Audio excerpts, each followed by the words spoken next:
Commençons la période d'aujourd'hui avec la résolution d'une inéquation logarithmique à une variable. En fait, c'est le but de notre période, là, la résolution d'une inéquation. On a fait beaucoup de résolutions d'équations.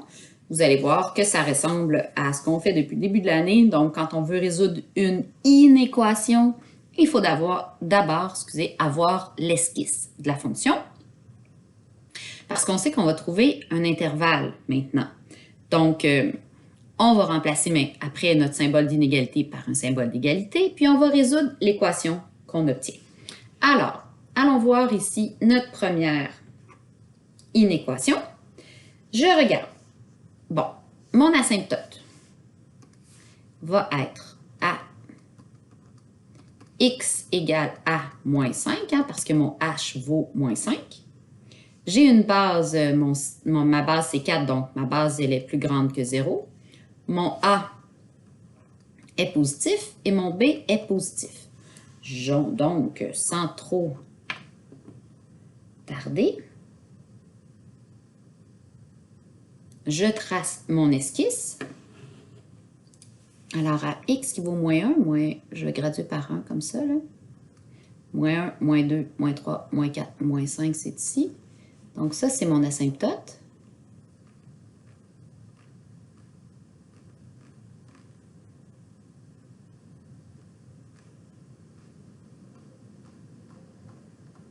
OK?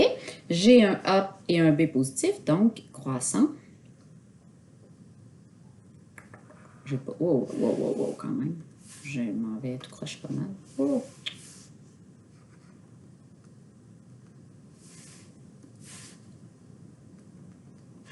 C'est ma souris. OK. Alors, ma courbe, elle est croissante. Bon, elle n'est pas bien plus belle que tantôt. OK. Alors là, on cherche quand est-ce que notre fonction, elle est plus grande que 6. 1, 2, 3, 4, 5, 6, c'est ici. Donc, pour quelle valeur de x avons-nous une fonction qui va être plus grande que 6? Donc là, vous allez voir, mon graphique est loin d'être à l'échelle. Mais là, ce que ça veut dire, c'est que la valeur de x que je vais venir trouver, ici, jusqu'à l'infini. Donc, on le sait qu'on cherche cette valeur-là et que ça s'en va jusqu'à l'infini. Donc, on vient résoudre. Je pose je remplace mon inéquation par une équation. Alors, 3 log en base 4 de x plus 5 égale 6. On divise par 3 de chaque côté. Donc, log en base 4 de x plus 5, c'est égal à 2. On transforme en notation exponentielle. Donc, 4 à la 2, c'est égal en équation exponentielle, je devrais dire, égal à x plus 5. 4 à la 2, ça fait 16. Alors, moins 5 de chaque côté. Donc, x vaut 11. Alors, la réponse, pour x éléments, de 11 à l'infini.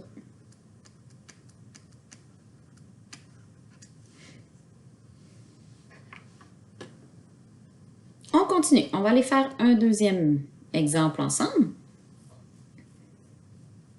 Alors, je vais tracer l'esquisse.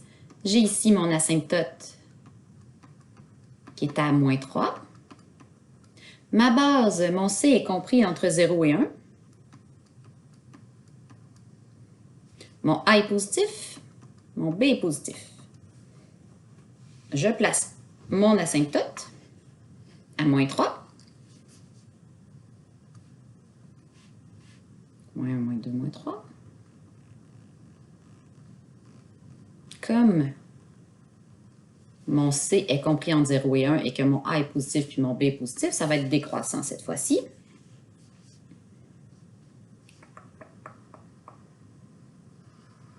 Ouais. Je n'ai pas des très beaux graphiques. Bon, là, je veux savoir quand est-ce que ma fonction ici est plus grande que 10. Alors, 1, 2, 3, 4, 5, 6, 7, 8, 9, 10. Bon, 10, c'est là.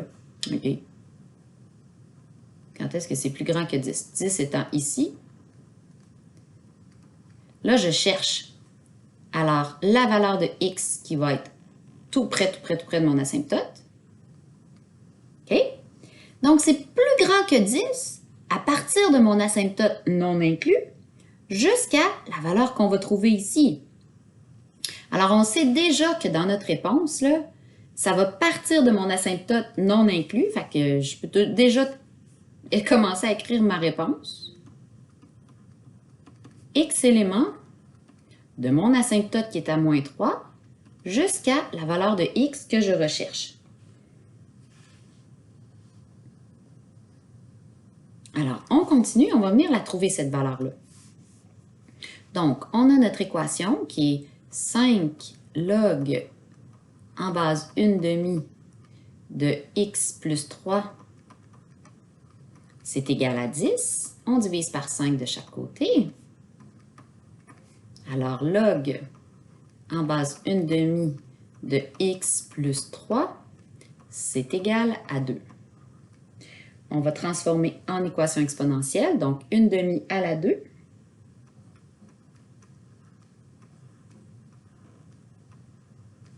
Égale x plus 3. 1/2 à la 2, ça fait 1/4. Je soustrais 3 de chaque côté. Alors, 1/4 moins 3, ça va être égal à x. 3, c'est 3 sur 1, donc on met ça sur 4. Alors, j'obtiens 1/4 moins 12/4. Alors, x vaut moins 11/4.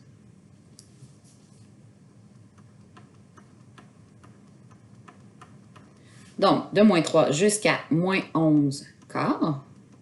Crochet ouvert ou fermé? Crochet ouvert parce que le symbole, il n'y avait pas d'égalité dedans, c'était strictement plus grand. Voilà, je vais vous laisser faire la lettre C individuellement, mais avant de vous laisser l'essayer, on va aller faire ici une petite différence. Donc là, j'ai deux fonctions logarithmiques qui se comparent. Donc, on va tout simplement les résoudre. Donc, pour résoudre, je vais remplacer mon symbole d'inéquation par un symbole d'égalité. D'un côté, je vais mettre mes constantes, puis de l'autre, mes logarithmes. Alors, moins 5 ici, et plus log en base 2 de x moins 6 de chaque côté.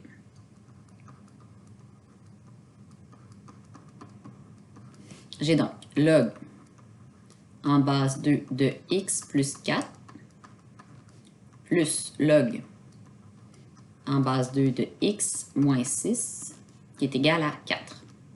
J'ai deux logarithmes de même base qui s'additionnent, alors on multiplie nos puissances.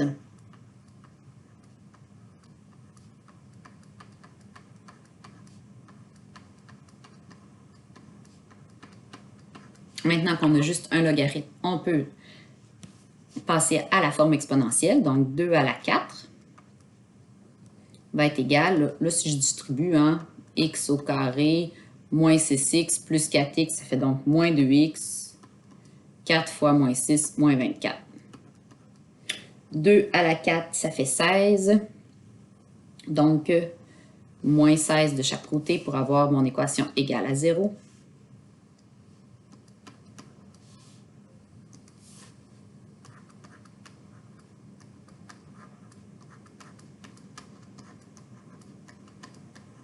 On veut résoudre.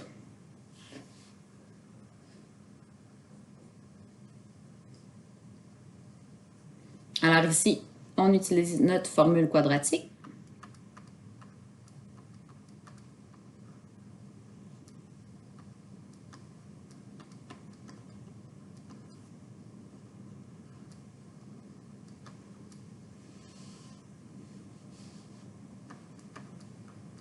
Alors, moins b, donc 2, plus ou moins la racine carrée, donc de moins 2 que je mets au carré, moins 4 fois 1 fois moins 40.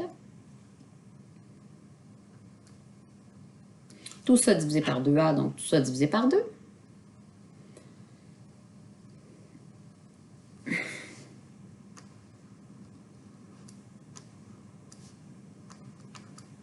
Alors, on obtient deux valeurs. La première valeur, c'est moins 5,4. Puis la deuxième, 7,4. On regarde, pour commencer, ici.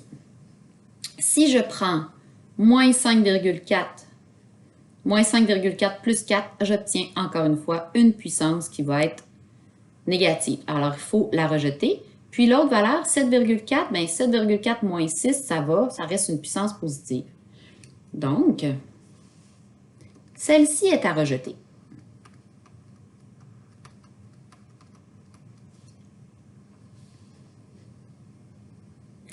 OK, alors, notre symbole d'inéquation, c'était plus grand ou égal. Ici, si on avait conservé notre symbole d'inéquation tout le temps, j'aurais, juste pour vous montrer, là, j'aurais tout ça doit être plus grand ou égal à 4. Plus grand ou égal.